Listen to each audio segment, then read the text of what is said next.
Welcome বন্ধুরা, বেঙ্গলিওল কুকিংয়ের তরফ থেকে আপনাদেরকে স্বাগত। আমি আজকে রুটি দিয়ে একটা টেস্টি টিফিন বানাবো। এটাকে রুটির কাটলেট রোল দুটোই বলা যায়। এখানে কড়াইতে 1 টেবিল চামচ সাদা তেল দিচ্ছি, তার মধ্যে অল্প একটু গোটা জিরে দিয়ে দিচ্ছি। এর মধ্যে এবার বিট, গাজর আর ফুলকপি কুড়ুনিতে করে কুড়ে দিয়ে দিচ্ছি, আর 3টে কাঁচা লঙ্কা কুচি দিয়ে দিচ্ছি। এর মধ্যে হাফ চা চামচ আদা বাটা দিয়ে দিচ্ছি, পরিমাণ মতো লবণ দিয়ে দিচ্ছি, হাফ চা চামচ হলুদের গুঁড়ো দিচ্ছি। নেড়ে চেড়ে ভেজে নিচ্ছি। বিট, গাজর, ফুলকপি ভাজতে ভাজতেই সেদ্ধ হয়ে যাবে। এর মধ্যে এবার সেদ্ধ আলু ভালোভাবে মেখে নিয়েছি, সেটা দিয়ে দিচ্ছি। তোমরা যদি বেশি বানাতে চাও তাহলে পরিমাণগুলো বেশি করে দিবে। 2-3 মিনিট ধরে মিডিয়াম আঁচে আলু সমেত কষে নিচ্ছি। এবার ভাজা মশলা 1 চা চামচ দিয়ে দিচ্ছি। আপনারা যদি ভাজা মশলা না দিতে চান তার ক্ষেত্রে ম্যাগি মশলাও দিতে পারেন, আবার চাট মশলাও দিতে পারেন।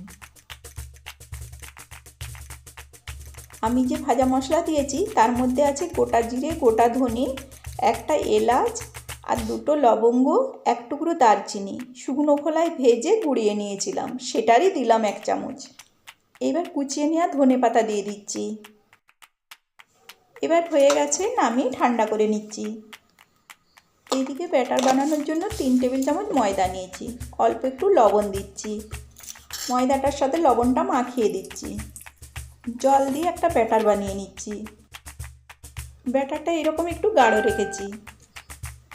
এদিকে 2 চামচ মোটা সিমাইটা নিয়েছি, এটা এবার একটু গুঁড়ো করে নিচ্ছি। সিমাইটা গুঁড়ো করে নিয়েছি, এইরকম হয়েছে। এবার ব্রেড কাম গুঁড়োটা দিয়ে দিচ্ছি। এটা বাড়িতে যে ব্রেড কামটা বানিয়েছিলাম সেইগুলো। এবার এই সিমাইটার সাথে ব্রেড কাম গুঁড়োটা মিশিয়ে দিচ্ছি। এখানে এবার রুটি নিয়েছি। অনেক সময় রাত্রে রুটি বেড়ে যায়, তখন আমরা ভাবি কি করব, কেউ খেতে চায় না, তখন এইভাবে বানিয়ে নিলে সবাই খেয়ে নেবে। এইবার আলুর পুরটা নিচ্ছি, এইভাবে একটু লম্বা লম্বি করে নিচ্ছি। এইবার যে ময়দার ব্যাটারটা বানিয়ে রেখেছিলাম সেইটা রুটির চারিদিকটায় দিয়ে দিচ্ছি।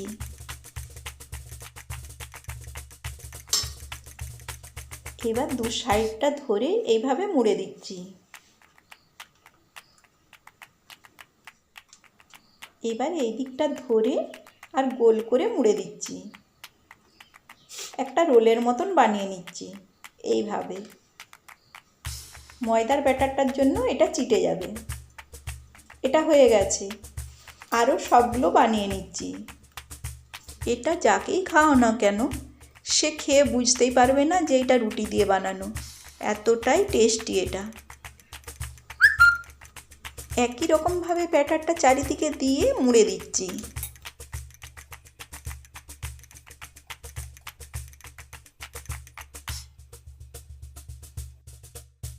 আগে যেটা বানিয়েছি সেরকমভাবেই রোল বানিয়ে নিচ্ছি।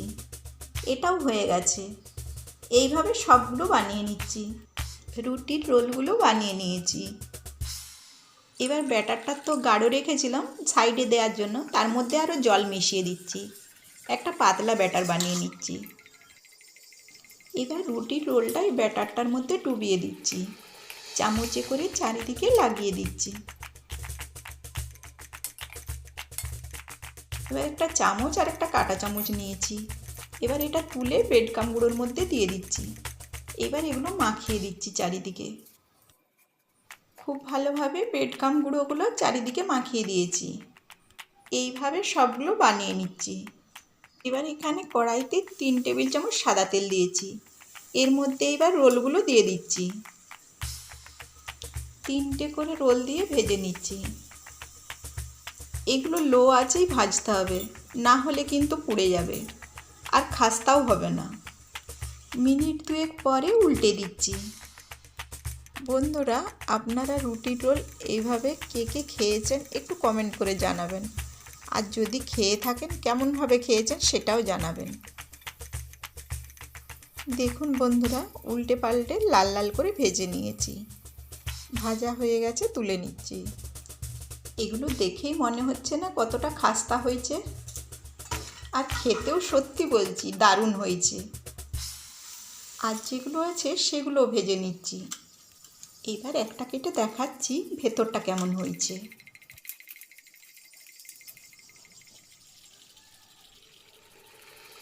দেখো ভেতরটা দেখতে কতটা সুন্দর হয়েছে, পুরে ঠাসা। রুটির রোল কাটলেট রেডি হয়ে গেছে।